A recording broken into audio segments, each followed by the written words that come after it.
When someone in your house is sick, they can leave cold and flu germs and viruses that stay on surfaces for days, and that is why the cycle keeps going and going. We want to break it for you this morning. Sascha de Gersdorff is senior editor of Women's Health magazine, here to help us get all of those germs out of our home. Good morning. Good morning. And this is the perfect time of year for it. It is flu season. Flu season. So we hear all the time one of the most important things you can do during cold and flu season, really any time of year, is to make sure you wash your hands. Right. Single most important thing, for sure. So the thing to remember is that you want to wash them in warm water for at least 20 seconds, about as long as it takes to sing the happy birthday song. Okay, and then clear up the mystery for us once and for all. Does it matter if it's going to be a multi-part question, if it's bar soap, antibacterial soap, hand sanitizer? Is one better or more effective? Well, hand sanitizer is okay in a pinch. Okay. But when you're washing your hands, you really want to use soap. Now, it doesn't actually matter what kind of soap you use. You don't have to use the antibacterial. The most important thing is washing for that 20 seconds,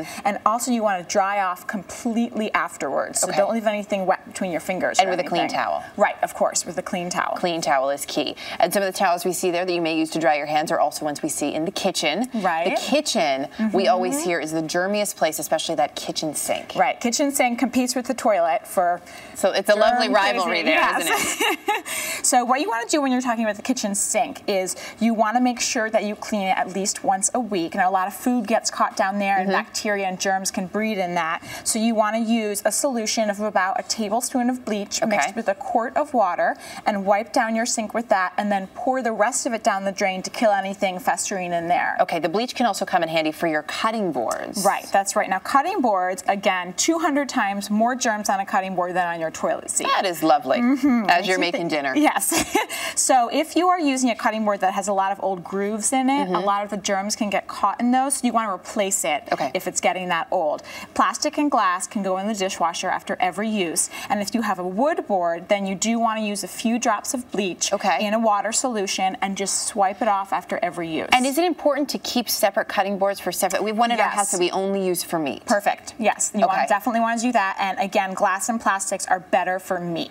The sponge, I have to say, anyone who watches this program probably knows, this is my personal, this is my pet peeve in the kitchen.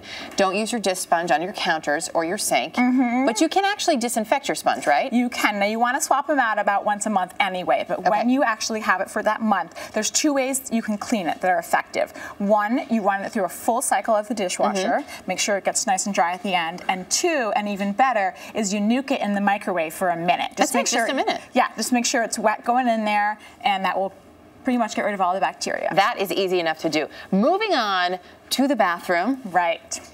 And the germy toilet seat, which isn't as bad as your cutting boards, apparently. Right. Now, what's in the bowl is a different matter, of course. But we're looking at surfaces right now.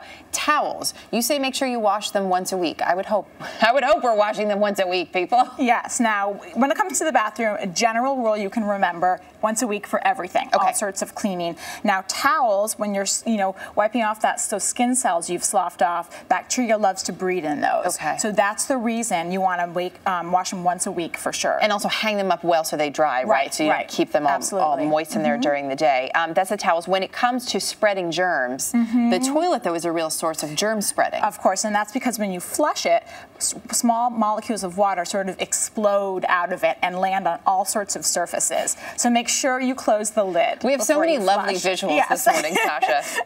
So close the lid before you do, and you also say don't keep certain things on the counter. Right, so toothbrushes, hairbrushes, lotions, whatever you have laying out, those are just targets for germs to land on. So you want to make sure you put those in drawers or behind the cabinets when you're not using them. Okay, so limit the spread there. In the bedroom, I remember going to college, and one of the guys on my floor changed his sheets for the first time after Thanksgiving break. Somehow not surprising, but totally gross. Yeah, we shouldn't do that. Right, sheets also once a week. You want to change them out, wash them in hot water and a hot dryer cycle once a week. All right, and then really quickly, while you're in your office, these can be your lifesaver. How often do we wipe all the things down in the office or even the remote at home? You want to use a wipe once a day. I know that sounds like a lot. Do it when you remember. Make a routine out of it, maybe when you're leaving at night or when you wake up in the morning. Wipe down things that everyone touches a lot. I think we have 10 seconds for this. Green cleaners, some people worry they're not as effective. You say they can be. They can be. They require a little more elbow grease to get in there and really scrub down, and they're a tiny bit costlier, but they're great for the environment. Great tips. Good to have you with us, Thanks Sascha. for having me.